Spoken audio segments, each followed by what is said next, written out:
my name is Bob Gillespie. I'm the Executive Director of the Reach Commercial Accelerator, and I'm here with three of my colleagues today, and we're here to discuss ransomware. So I'll let my colleagues introduce themselves, but we're gonna have a lively discussion today on a very interesting topic. Dan? Yeah, hey everybody, Dan Weisman, Director of Emerging Tech. Excited to be here continuing this series. Look forward to chatting about ransomware. And Kia? Hi everyone, Kia Nejatian here, Executive Director of Reach in the United States, focused on residential. And hi everyone, my name is Dave Conroy. I actually am really excited to be here to talk about this. I always find these type of topics really personally interesting, and we've seen a lot of this stuff in the news lately, so I think this talk on ransomware is actually really timely. For sure, and Dave, you're absolutely right, and I want to something we've seen in the news recently was actually this 17-year-old who hacked a whole bunch of Twitter accounts, right?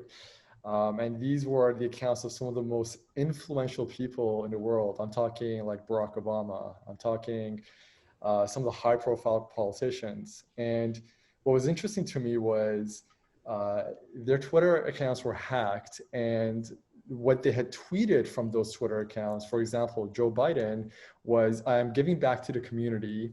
All Bitcoins sent to this address below will be sent back doubled. If you send 1,000, I will send 2,000, like contribute 2,000 to the community. And what's really interesting to me is people actually sent money to those accounts. And oh yeah, it was pretty successful of an attack. It was highly coordinated. First off, if you think about the possible fallout that could have happened from that breach, it could have been way worse than maybe people just losing some Bitcoin. But yeah, what's interesting about that attack is that was really more of a social engineering attack. It was some again, like often sometimes as you see in these hacks, like the actual people involved are the weakest links. So like through some phishing or impersonation, this 17-year-old out of Tampa, I think it was able to gain access to a bunch of Twitter employees' credentials and then was able to execute that attack. What was amazing is he got past the two-factor authentication somehow, which I don't fully know how he did that, but it was like your classic spear phishing where he just like kept going to town with trying to get information out of anybody that he could, and was clearly successful. Yeah, that's wild. So guys, tell us what is ransomware? Sure. So what's interesting is that while like that was a high profile attack, technically it wasn't ransomware, right? So ransomware is a type of malicious software that is designed to deny access to a computer system or data on a computer system until an actual ransom is paid. These types of software typically spreads through phishing emails, or maybe you could get it by unknowingly visiting an infected website. And these things can be incredibly devastating to individuals and organizations, right? So there's three main types of ransomware. The first is known as kind of like scareware. You might have seen these pop-ups in your web browser that'll say like, oh my God, your computer is infected. Call the hackers have control of your iPhone. Normally those are just like, I call them like low budget, low tier attacks. And your computer actually hasn't been infected. These are just like pop-ups in web browsers. And if you close them, all your files are safe. Those are like the low level ones. The next tier up, the more in sophistication, are called screen lockers. And what these will do is like, say you turn on your computer, they'll often have like a fake screen saying that they're the FBI or the Department of Justice, and you have to send a certain amount of money or Bitcoin to this address in order to get your computer unlocked. But in those cases, if yourself or someone on your team has any kind of tech savviness, they could actually probably still get to your data. And then the third one, where it's like the really truly nasty stuff, is encryption ransomware.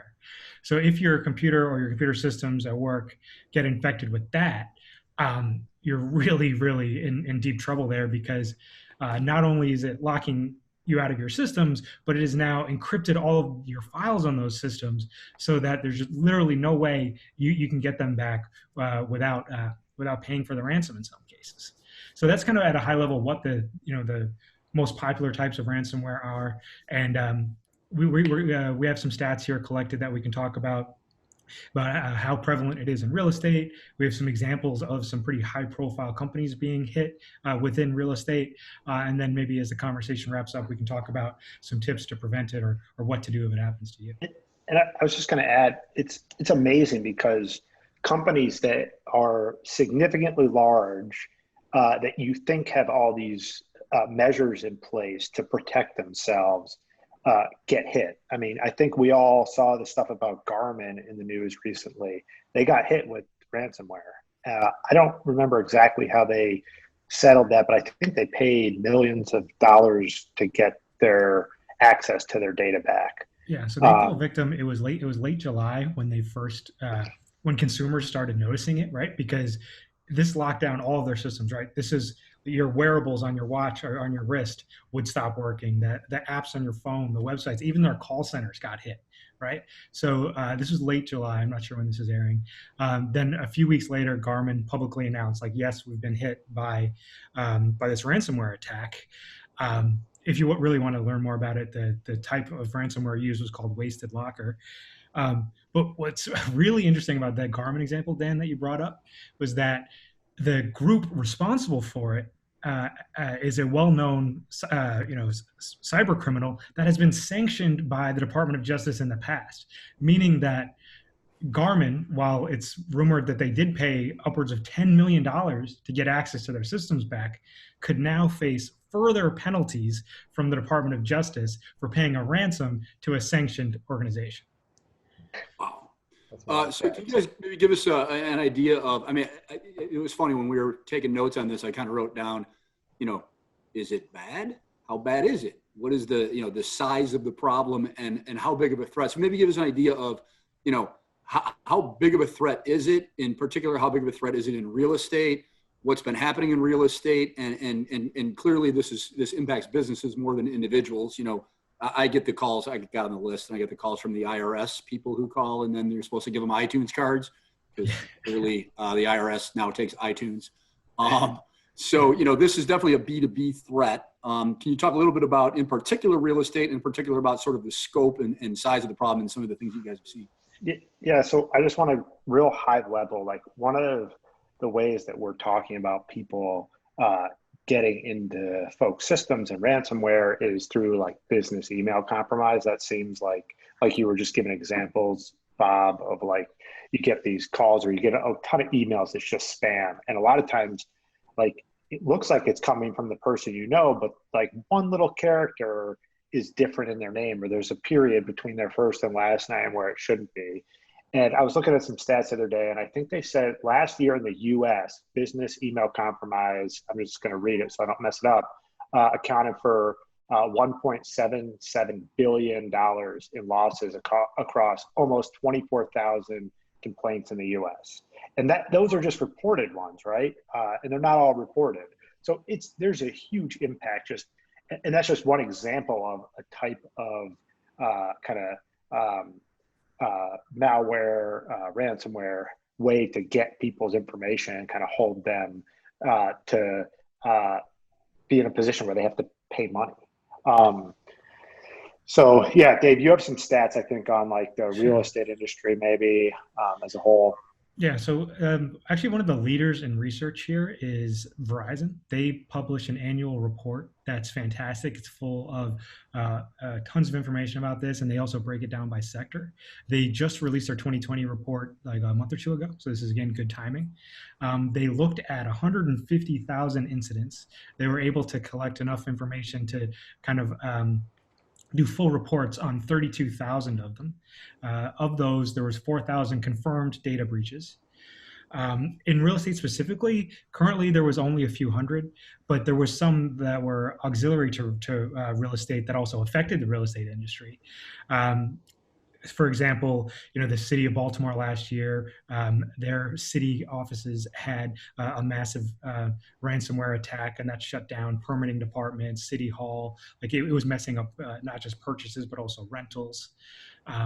So of the 4,000 confirmed breaches this year, that was up from 2,000 the year before. So this is something that's going up.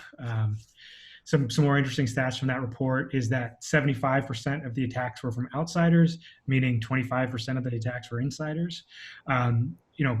Half of them were caused by hacking, which is actually like taking advantage of weaknesses in systems. But a lot of them, as Dan was saying, come from just business emails and social attacks like Twitter, and more than 25% of them involved ransomware, which is up again this year. What's interesting too is that we don't always think about it, but a lot of times it can come from a third party that you don't even think about. So like think about maybe your accounting system that's out in the cloud and managed by somebody else, or your payroll system.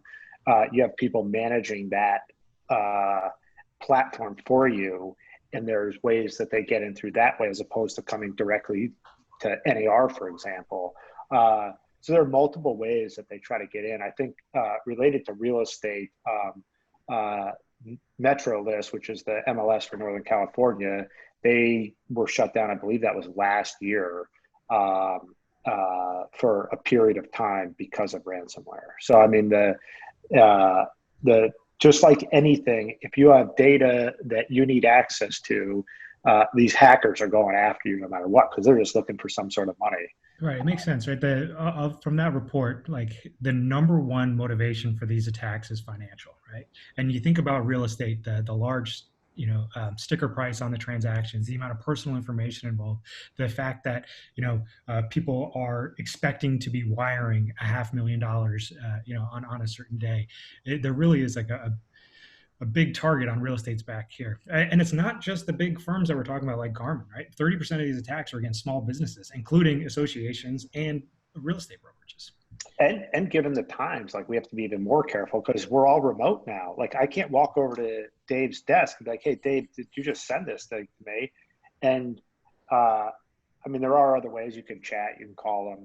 There are other ways, but like we've become somewhat complacent and like, oh, it must be from Dave. Like I always transfer money for Dave. So this has to be legit. And then you just do it. Barbara Cochran got hit with ransomware or with a hack like that, an email hack where her assistant, or at least she thought it was the assistant sending something to their accounting person to transfer almost $400,000 and it went through. She got really lucky in that I guess it was going through a German bank over to China, and the German bank caught it somehow and put the money on hold. And then they had to prove that it was actually a hack, and she got her money back. But you don't hear about that very often. Usually once it's gone and it's wired, you're never getting it back. Especially with Bitcoin. Yeah. Cool. So I would love to kind of, ask you guys, what do you do after you get, a ransomware, or what you think is ransomware? How do you get rid of it? How do you handle it? And then what I would like to follow up with that question, maybe get into the realtor side and see what tools and services are available to the realtor community. But if as an everyday person, how do I deal with ransomware? Yeah, I mean, the best way, and this is going to sound, this might not be what you want to hear, but really the best way to deal with it is to not get it in the first place, right? You have to, when you're going through email, never click on any unverified links. Don't open untrusted email attachments. Make sure your operating system is set to automatically update. Stop using those USB drives that you get at conventions. You never know what's on those things, right? Don't stop using public Wi-Fis if you can. If you must, make sure you've got proper VPN software so you can make sure at least your web traffic is being encrypted. These are tried and true advice, like, make sure you've got a firewall on your computer, make sure you're using antivirus. And if this is your business and you've got a lot at stake here and you're collecting a lot of personal information, your clients, hire professionals, right? This is these days, securing your business from cybersecurity is not like not something you leave up to your computer savvy nephew per se. Yeah, it shouldn't be optional. And like some of it too is really basic. Like we hit on it earlier, but it's like just we're so busy and we're always on the move that we don't always thoroughly read things or double check things. And like the best example is like you get like an email from your bank that says, hey, click on this link and give me your username and password. And it's like, if you get that, banks almost never send you that and like ask you for that information. So if you do get that, instead of clicking on the link, go into your bank's website and log in that way and see if you have notifications. It's really simple stuff that, like, as we're sitting here talking about it, and as Dave and I obviously focus on it as part of our role at NAR, seems very obvious to us. But when you're in that fast-paced world that we live in, you just don't think about it. You click on it, you log in, you're like, oh, what do they need from me? And then you quickly realize, like, you just gave away your username, password, and social security number. And you're like, oh no, where did that go? So really just like awareness, like take a deep breath, make sure it's what you expect to be happening, and then reach out to somebody if you think it came from them or there's any hesitation, just double check. For sure. Yeah, NAR has realized that this is like a real problem for members, right? Because the costs of these data breaches, they can be in the millions of dollars, right? And that'll tank many of our members' businesses. So late last fall, I think it was in December or so, we launched a new member benefit for realtors, which with a company called Cyber Policy, and they will actually offer, similar to your E&O insurance that you have just for your day-to-day business, they'll actually do cybersecurity liability insurance. So even though everyone here is going to do the best that they can to not end up with this ransomware, but just to help protect yourself and your business from going under, if you do end up in a place where you have to, God forbid, you have to pay one of these ransoms to get access to your data, they do have liability insurance for that might help. So it sounds scary, and there's a bunch of ways that they try to get in, right? Two other ways that just because I've had these happen recently is, one is you'll get, this was to Dan's point, you'll get an email that says, hey, I'm from Amazon. And if you look, it says Amazon, but then if you simply look at the email address, it comes from, net.4-7.com. And you're like, that's probably Amazon's probably not sending me an email from that email address, right? So that's one thing. Another one I thought was intriguing, and GoDaddy, the hosting service, just plugged this gap. But about 2 months ago, I got an email from myself. So I got an email sent to my email that looked like it came from me. And the email said, hey, we wanted to email you from your own account to show you we have control of it. And I was like, that was one I hadn't seen before. So the other thing that I would tell people is, when you see something goofy like that, don't assume that that's what happened. I just did a simple Google search, and people said, no, there's just a hole in GoDaddy where they could get your DNS record and they could change where it looked like it came from, but it didn't. And then that hole's simply been plugged. But it just, instead of reacting to it, I was like, oh my gosh, they actually sent me an email with my own email address. I should freak out. It took me like a 2-minute Google search to be like, no, it's actually not a thing, right? So now that we've scared people, and you guys have mentioned a couple of the benefits, could you guys talk maybe a little bit about, what are some of the solutions that they can be using? What are some examples of companies that are kind of paving the way? Either publicly traded or we have companies actually in our accelerators that Kia and I run that do some that handle some of this. So maybe now that you've terrified everybody, maybe tell us some ways in which they can avoid it in the first place. Sure. Well, so continuing on from some of the tips we mentioned before about avoiding public Wi-Fi's and keeping antivirus up to date. I think Dan or someone here mentioned this earlier about multi-factor authentication. If these are things like your transaction management platform or your bank or even your social media, if these services, these cloud services do offer multi-factor authentication, if you're not familiar with that term, it's either like a secondary email, a secondary phone number, or even on some cases like a one-time password generating app. Those are the most secure. If the services you're using offer those, definitely take advantage of that, because that's one more thing that a hacker would need to compromise in order to get access to your systems. If your critical business services aren't offering multi-factor authentication, perhaps is a good time now to ask them why. Because as Dan mentioned, I think going back to that Verizon cybersecurity report, like 45% of these hacks involved cloud services, right? I'm not advocating that everyone goes back to running their own servers in their server closet, but still, just make sure that the services you're doing are taking this stuff seriously, because the cyber criminals surely are. So, if anything happens to the realtor community in terms of ransomware, should they refer to NAR? Like, is there anything that they need to do to help others, getting that, being the same problem, same Sure. So, I mean, if you're in one of these unfortunate circumstances where you've been hit with ransomware, you're locked out of your data, there's been a possible data breach. Um, Depending on your jurisdiction, there is almost certainly requirements for you to report it to your local authorities.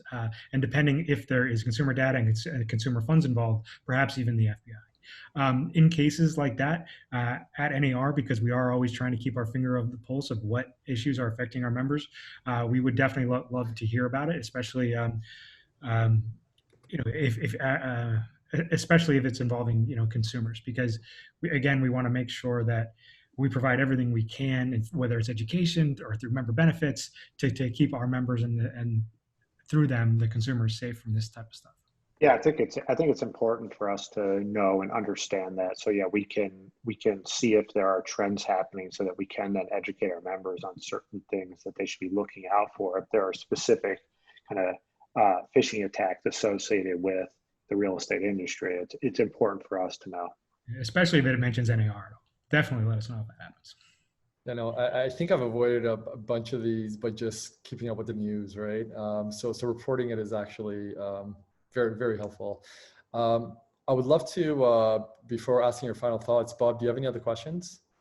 No, this is such a topic. I actually, with you guys, because I work with you guys now on the entrepreneurial side of the business, but I actually majored in computer science back in the day and was a hand-on keyboard guy.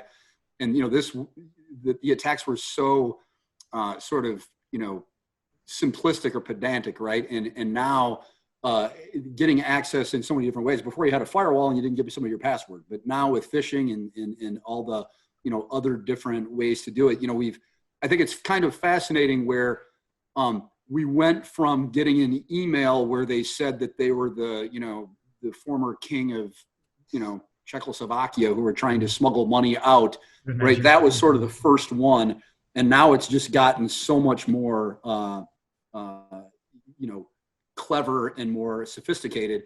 And I think also from what you guys are saying, people who fall for this, I think, not even fall for it, who are victims of it, I think don't report it at times because it's probably a little bit embarrassing. So I assume that the numbers are even a lot less. So, for the people watching this, just be diligent, input, use tools, and be smart. And then if you have a problem, make sure that you're communicating that, because we'll all kind of fix this together. That'd be kind of my final thought. And the other thing too is like, I think it's like 90% of the data that we have today has been created in the past like 5+ years or so. So not only has, like, to your example, Bob, like kind of the old school original, like very basic, like you get the message from the king or president of some country who wants to transfer money. Now there's so much more data out there. There's so many more people accessing it, that there are like endless ways to try to figure out how to get people's information. And when they do, there's tons of data in these systems. Like, think about where our social security numbers live and our credit card numbers, and everything about us is somewhere on the internet because we've typed it in somewhere. So we're also way more vulnerable because we're sharing or entering our data in places. So yeah, I guess, I think, like I said it earlier, but this is like the most bare bones basic, is like, just take a step back and make sure whatever you're doing is legit, and pick up the phone and call somebody if there's any sense that it may not be the right thing. That can save you a ton. And to Dave's point, like, NAR obviously has some benefits associated with the cybersecurity one, and make sure that you're looking at what technology you have in place. The two-factor authentication is really, really important to helping protect your data, both personal and business. Dave, any final? I guess if I were to wrap it up with my final thoughts here, I would be to just kind of reiterate what Bob and Dan said, right? These attacks have become way more sophisticated, and due to the information out there, they've become much more targeted. And this has become like an industry almost, right? If you think about it, two-sided marketplace, you have these cyber criminal groups who are making the attacks. Now we've seen through some of these insurance companies starting up, this has turned into a legit, or not a legit industry, but an actual industry where these people can make a lot of money doing this. So you're going to have to remain diligent. Hopefully you can follow some of the tips we mentioned here today. And again, definitely check out the cyber policy insurance from NAR. Beautiful. Guys, this has been incredibly helpful. Thank you so much for joining us. Until next time. Thanks, Keith. Thanks. Great, guys.